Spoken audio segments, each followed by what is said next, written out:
சோடி என்று வந்தவளே நூல் போடவையில் ஒளிஞ்சுக்கிட்டு நினைச்ச தாளம் போடணுமே.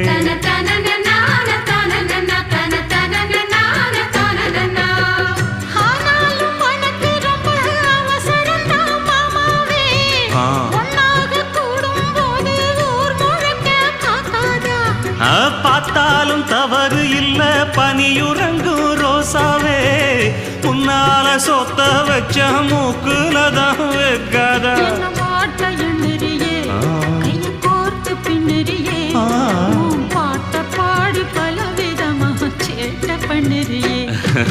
செங்குருவி செங்குருவி காலமட செங்குருவி சேல கட்டி மாமனுக்கு மாலையிட்ட செங்குருவி.